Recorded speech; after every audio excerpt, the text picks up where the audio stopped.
संयुक्त किसान मोर्चे वालों केंद्र सरकार खिलाफ दिते गए विश्वासघात दिवस के सद्दे नूं देश भर चों भरमा हुंगारा मिलिया। मोर्चे ने केंद्र सरकार नूं चेतावनी दित्ती कि जेकर दिसंबर 2021 नूं देश के अंदोलनकारी किसानां नाल कीते वादियां तो मुकरदी है तां किसानां कोल मुड़ अंदोलन शुरू करन तो इलावा होर कोई चारा नहीं बचेगा।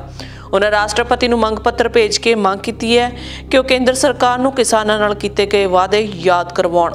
मोर्चे वालों अज दे हुंगारे मगरों मिशन उत्तर प्रदेश तहत नवीं योजनावां नाल विरोध प्रदर्शन शुरू करन दा अहद भी लिया गया।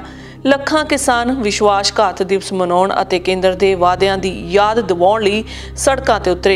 मोर्चे की तालमेल कमेटी के मैंबरां डॉक्टर दर्शनपाल, हनन मौला, जगजीत सिंह डलेबाल, जोगिंदर सिंह उगराहां, शिव कुमार कक्का, युद्धवीर सिंह, योगेंद्र यादव ने दस्सिया कि देश भर च हज़ारां थावां ते किसानां ने विश्वासघात दिवस मनाया है। उन्हां मुताबक सैकड़े ਜ਼ਿਲ੍ਹਿਆਂ ਅਤੇ ਤਹਿਸੀਲਾਂ ਵਿੱਚ ਰੋਸ ਮੁਜ਼ਾਹਰੇ ਹੋਏ ਅਤੇ ਜ਼ਿਲ੍ਹਾ ਕਲੈਕਟਰਾਂ, ਐਸਡੀਐਮਜ਼ ਅਤੇ ਈਡੀਐਮਜ਼ ਰਾਹੀਂ ਰਾਸ਼ਟਰਪਤੀ ਦੇ ਨਾਮ ਮੰਗ ਪੱਤਰ ਸੌਂਪੇ ਗਏ ਤੇ ਕੇਂਦਰ ਸਰਕਾਰ ਦੇ ਪੁਤਲੇ ਸਾੜੇ ਗਏ। ਪੰਜਾਬ, ਦਿੱਲੀ, ਹਰਿਆਣਾ, ਉੱਤਰ ਪ੍ਰਦੇਸ਼, ਬਿਹਾਰ, ਪੱਛਮੀ ਬੰਗਾਲ, महाराष्ट्र, कर्नाटक, मध्य प्रदेश, आंध्र प्रदेश, हिमाचल प्रदेश, तेलंगाना, ओडिशा, तमिलनाडु, राजस्थान, गुजरात, त्रिपुरा समेत होर राज्यों में प्रदर्शन किए गए, मार्च कढ़े गए और पुतले फूके गए। राष्ट्रपति नूं भेजे गए मंग पत्र विच कहा गया है कि किसानां दे अणथक यत्नां नाल लॉकडाउन और आर्थिक मंदी के बावजूद देश के खेतीबाड़ी उत्पादन विच लगातार वाधा होया। उन्होंने कहा कि किसानां नाल धोखा करना विनाशकारी साबित हो सकता है। मोर्चे ने कहा कि भारत सरकार वालों किए गए वादे में कोई भी पूरा नहीं किया गया। भाजपा सरकार नूं किसानां दे सबर नूं ना वंगारन की चेतावनी दिंदिआं उन्होंने ऐलान किया कि जेकर वादिआं नूं जल्दी पूरा ना किया गया तो किसानां कोल मुड़ तो अंदोलन शुरू करन तो इलावा कोई चारा नहीं बचेगा।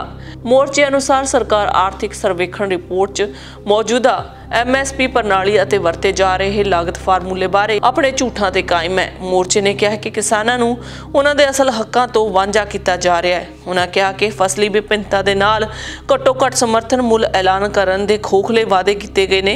ਕਿਸਾਨ ਜਾਣਦੇ ਹਨ ਕਿ ਅਜਿਹੀ ਵਿਭਿੰਨਤਾ ਤਾਂ ਹੀ ਸੰਭਵ ਹੈ ਜੇਕਰ ਤੇਲ ਵਾਲੀਆਂ ਫਸਲਾਂ, ਬਾਜਰੇ ਅਤੇ ਦਾਲਾਂ ਸਮੇਤ ਸਾਰੀਆਂ ਫਸਲਾਂ ਲਈ ਕਾਨੂੰਨੀ ਤੌਰ ਤੇ MSP ਦੀ ਗਾਰੰਟੀ ਦਿੱਤੀ ਜਾਵੇਗੀ। ਕਿਸਾਨਾਂ ਨੇ ਰਾਸ਼ਟਰਪਤੀ ਨੂੰ ਭੇਜੇ ਮੰਗ ਪੱਤਰ 'ਚ ਕੇਂਦਰ ਸਰਕਾਰ ਵੱਲੋਂ ਸੰਯੁਕਤ किसान मोर्चे ਨੂੰ किसान अंदोलन समाप्त करने ਲਈ भेजे गए 9 ਦਸੰਬਰ ਦੇ ਪੱਤਰ ਵਿੱਚ ਕੀਤੇ ਗਏ ਵਾਅਦਿਆਂ ਅਤੇ ਅਸਲੀਅਤ ਨੂੰ ਆਧਾਰ ਬਣਾ ਕੇ ਸਰਕਾਰ ਦੀ ਕਥਨੀ ਅਤੇ ਕਰਨੀ ਦੇ ਫਰਕ ਨੂੰ ਨਖੇੜਿਆ। ਮੰਗ ਪੱਤਰ 'ਚ ਕਿਹਾ ਗਿਆ ਕਿ ਕੇਂਦਰ ਨੇ ਅੰਦੋਲਨ ਦੌਰਾਨ ਕਿਸਾਨਾਂ ਵਿਰੁੱਧ ਦਰਜ ਕੇਸ ਕੀਤੇ ਵਾਪਸ ਲੈਣ ਦਾ ਵਾਅਦਾ ਕੀਤਾ ਸੀ, ਪਰ ਅਸਲੀਅਤ ਇਹ ਹੈ ਕਿ ਕੇਂਦਰ ਸਰਕਾਰ, ਮੱਧ ਪ੍ਰਦੇਸ਼, ਉੱਤਰ ਪ੍ਰਦੇਸ਼, ਉੱਤਰਾਖੰਡ ਅਤੇ ਹਿਮਾਚਲ ਸਰਕਾਰ ਵੱਲੋਂ ਅੰਦੋਲਨ ਦੌਰਾਨ ਕੀਤੇ ਗਏ ਕੇਸ ਵਾਪਸ ਲੈਣ ਦੇ ਭਰੋਸੇ ਮਗਰੋਂ ਵੀ ਕੋਈ ਕਾਰਵਾਈ ਨਹੀਂ ਕੀਤੀ ਗਈ।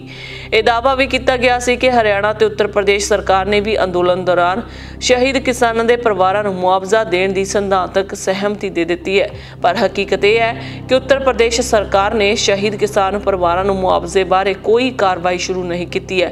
हरियाणा सरकार वालों भी मुआवजे की रकम और होर स्वरूप बारे कोई फैसला नहीं किया गया।